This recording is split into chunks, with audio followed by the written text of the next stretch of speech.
Olá, eu estou aqui com o Luiz. Ele é historiador, teólogo e você fez mestrado em que área mesmo, Luiz? Filosofia, Filosofia com... filosofia contemporânea, né? Legal. Me fala uma coisa, você mora em Resende? Sou natural de Resende. Eu saí, né? Eu fiquei 12 anos fora, né? Eu morei durante 25 anos aqui, depois morei 4 anos em São Paulo, depois morei 8 anos no Sul, entre Santa Catarina e Paraná. Legal, muito bom. Ô, Luiz, me fala uma coisa, como chama o livro que você escreveu sobre teologia e política? Como é que é o nome dele? Chama Teologia Política e Espiritualidade Militante. E qual que é o foco desse livro? Desculpe, em que ano você escreveu e qual é o foco dele? Então, eu escrevi ele em 2008, mas eu publiquei em 2018, né, 10 anos depois. O foco dele, na verdade, é discutir essa relação entre teologia e política, né, pelo viés da teologia latino-americana, com foco na teologia da libertação, e trabalhando a figura do Frei Beto, né, sobre a questão... peguei alguns artigos, né, da revista Caros Amigos, que na época existia, hoje não existe mais, é uma revista que existia, é uma revista mensal da editora Casa Amarela, e na época eu fazia curso pré-vestibular, e um dia um professor indicou, falou, olha, vocês têm que estudar o golpe de 64, isso era em 2004, né, que agora está o aniversário do golpe e tal, e aí vocês têm que, na época acho que era 40 anos, né, tal, fazer 40 anos do golpe e tal, e eu passei na banca, uma banca de jornal que tinha na minha cidade, e estava lá um exemplar falando, 40 anos do golpe militar e tal, e era a revista Caros Amigos, né? Aí eu comprei a revista, li vários artigos e li um que me chamou a atenção do Frei Beto. E ele falava de teologia numa revista secular, né? Aí eu comecei a assinar essa revista, né? E comecei a ler. E depois, quando eu cheguei na faculdade, em 2008, né, como eu disse, aqui em off, mas vou repetir, era o segundo governo do PT e tinha muito incentivo à pesquisa, né? O governo do PT tinha esse lado, né? De incentivar a pesquisa, da inclusão das bolsas, né? As cotas, aquela coisa toda. E a faculdade vivia aquele clima de efervescência, que todo mundo que chegava fala, pô, você não vai escrever seu projeto? Faz um projeto para o PIBIC, CNPq e tal.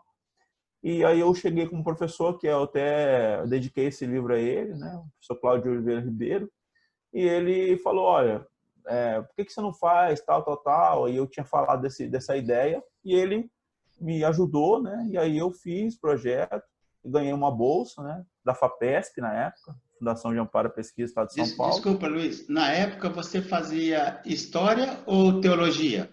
Não, na época eu já fazia teologia. Isso aí foi na época de seminário, né? Foi em 2008, Entendi. na UMESP. Aí eu fiz esse projeto e tal, e depois, aí 10 anos depois, eu tive contato lá com o pessoal da editora Saber Criativo, e aí o livro saiu. Luiz, e qual que é a importância do tema que você abordou no teu livro, na década passada, praticamente, né? Antes de 2010, para o que nós estamos vivendo atualmente? Ó, a importância é dispensar uma teologia que tenha bases, né, que possam nos ajudar a abrir o campo e o pensamento, né? Porque hoje se faz, por exemplo, naquela época, as igrejas evangélicas, sobretudo, não tinham tanto envolvimento com a política como tem hoje, né? Eu sou evangélico, me considero evangélico, né? Do campo me considero ainda um evangélico, e naquela época não tinha tanto envolvimento assim. Eu entendo que o envolvimento que tem, ou se tem hoje, é um envolvimento, digamos assim, muito raso, né? E essa importância, o tema nos chama para um envolvimento com base, né? Que tem toda uma base teológica, uma base filosófica, política, etc. e tal, que ajuda a compreender, né? E aí, por exemplo, hoje em dia se tem muita questão do pragmatismo, né? Você ajuda, mas querendo um benefício. E as bases teológicas, ao meu ver, ao meu juízo, são muito frágeis. Uhum, entendi. Me fala uma coisa, e fala um pouco mais sobre essa relação entre a teologia e a política. Fala um pouquinho mais. É uma relação antiga, né? A teologia ela está dentro da política desde a época de Jesus, né? Desde o Império Romano, né? Quando nasce a teologia cristã, ela está dentro da política. Está em Paulo, está na patrística, está na escolástica, está na Idade Média, está na Reforma, está em toda, ela perpassa todo o campo da teologia, né? Sobretudo a teologia sistemática, né? E que mais dedicou isso. Mas aí, no século XX, né? Ela tem uma grande importância com a crise dos populismos na América Latina, e falando mais especificamente do Brasil, né? A crise dos populismos, né? A crise do modelo neoliberal e a organização das comunidades de base, dos movimentos sociais. Então, ela nasce, de uma certa maneira, como uma expressão desse povo de uma fé mais participativa, mais coletiva, né? E ela, então, nasce de uma confluência de movimentos. Por um lado, você tem a Conferência do Nordeste, na década de 50, depois você tem os movimentos de igreja e sociedade na América Latina, mais à frente você vai ter as comunidades eclesiais de base que vão surgindo, e a teologia ela vai se ganhando uma roupagem política, porque ela vai se envolvendo com temas sociais, tema da desigualdade, tema da justiça, temas do campo, né? Lembrando que a teologia da libertação, ela originalmente, né, ela nasce com Rubem Alves em 68, que ele publica um livro chamado Teologia da Esperança Humana, uma tese de doutorado, quando ele está nos Estados Unidos ainda, em Princeton.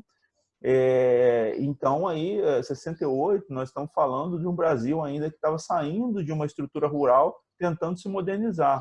Então, por isso que o debate das questões do campo e a questão da cidade, a questão do trabalho, estava muito presente ali nessas teologias, né? Eu digo nessas teologias porque não é uma teologia só, né? Você tem desde do presbiteriano lá, o Rubens Braga, Erasmo Braga, se não me engano. Você tem desde Erasmo Braga, passando por Richard Shaw, você tem os padres operários franceses que influenciam os dominicanos também. Você tem várias leituras que são retomadas, Jacques Maritain, também do campo católico. Você tem, como disse o próprio Richard Shaw, o livro Cristo e o Processo Revolucionário. E você tem também a igreja participando mais da sociedade, né? Então, assim, ela é uma confluência de movimentos, né? Por Luiz, isso, desculpa te interromper só um pouquinho. sim. Eu tenho conversado sobre essa questão do posicionamento político de alguns teólogos. Conversei com o do Nordeste, tenho conversado com o pessoal aqui da região de Campinas. Não sei se você conhece o Carlinhos lá do Ceará. Eu conversei com ele durante 2, 3 horas. Vai virar uma série assim sobre as peregrinações deles, posicionamentos. E eu fiz uma mesma pergunta para ele e fiz também para